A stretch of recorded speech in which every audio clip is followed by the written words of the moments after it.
Dear friends, I would like to thank you for this opportunity to speak here in Madrid and address the ALDE conference.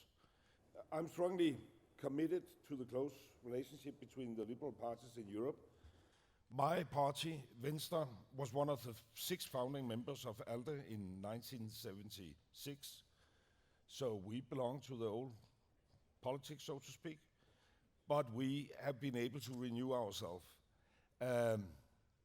And we remain at the core of the liberal movement in Denmark. And I'm personally honored to host the next week's informal meeting among the 8 prime ministers in the European Council in Copenhagen, 8 liberal prime ministers.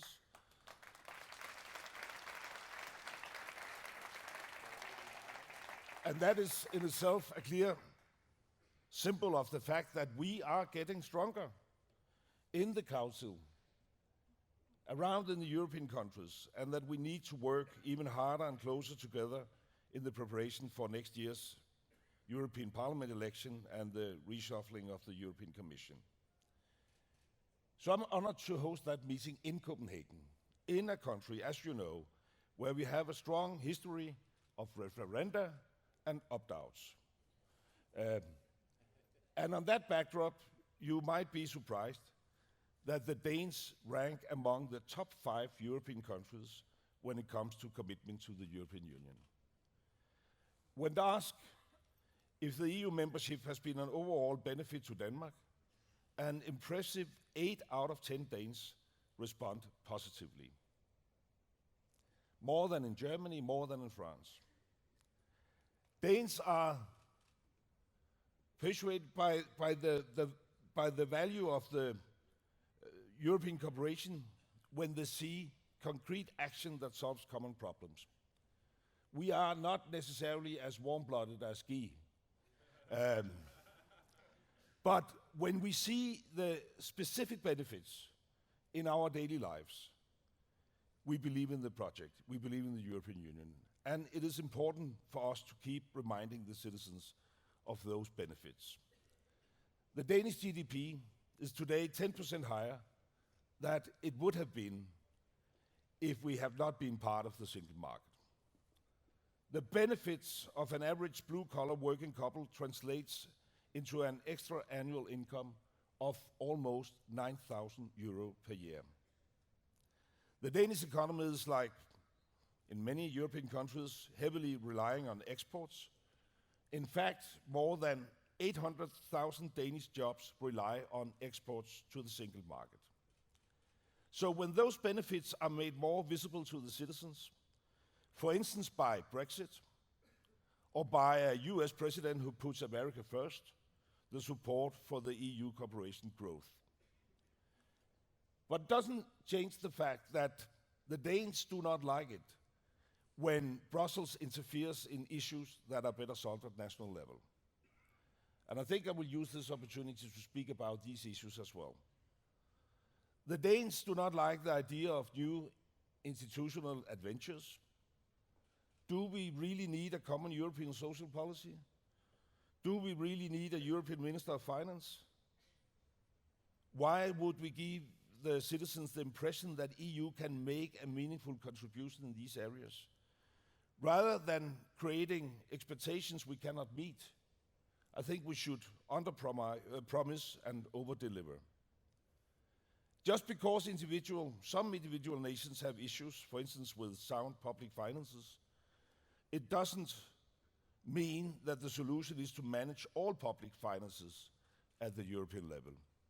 What the EU should do instead, if you ask me and if you ask the Danes, it's to focus on those areas where the EU can in reality deliver a strong added value.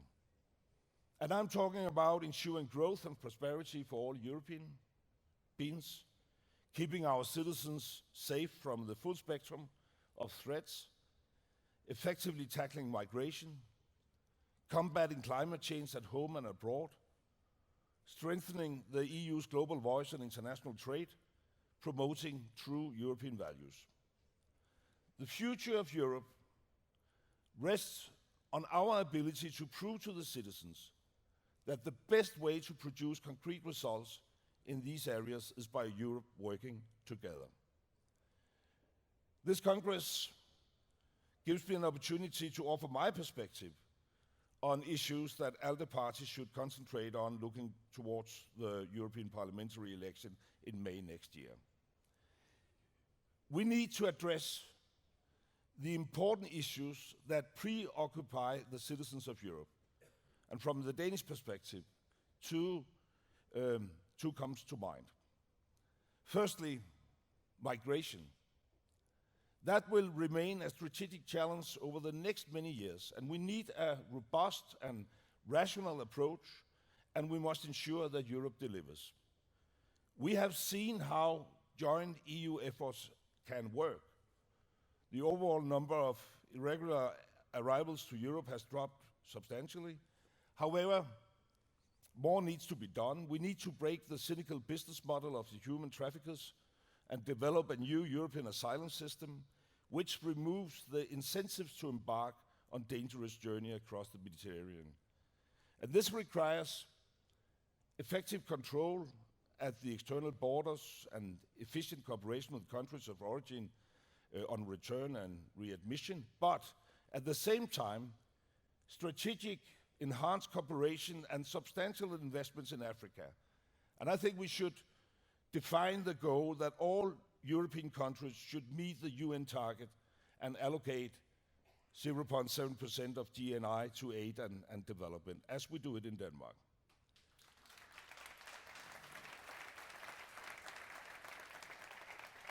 For Europe, there's much at stake. We need to find common and long-term viable solutions to dealing with the challenge of migration.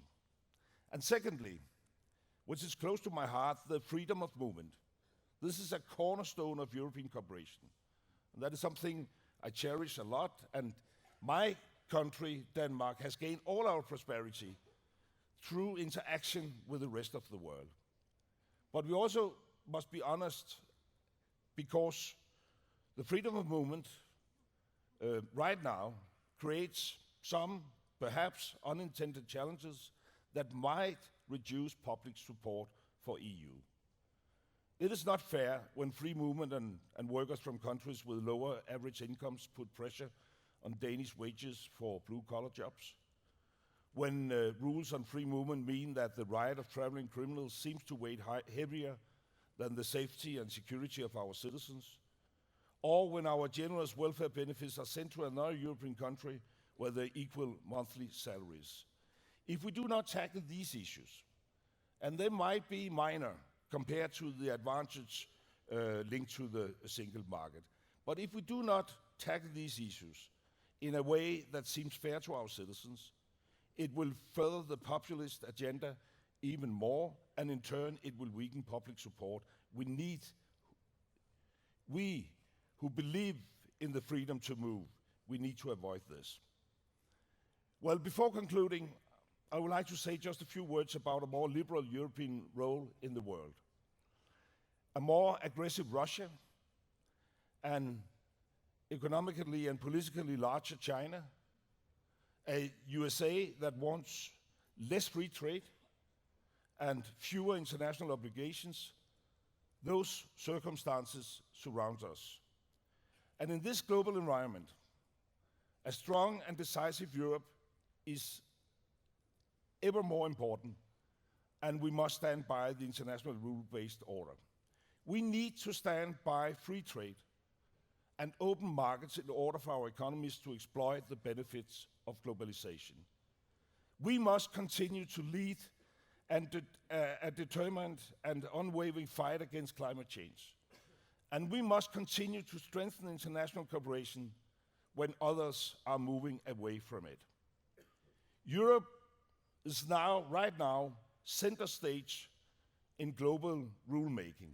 We need to take this responsibility very seriously, and we need to take a leading role because no one else can. Who takes the lead when it comes to free trade? Who takes the lead when it comes to international agreements? Who takes the lead when it comes to humanitarian assistance and development aid? Who takes the lead when it comes to data security and consumer safety? Europe does. And if we want our European values to prevail, we must stand up for them, and we must stand together.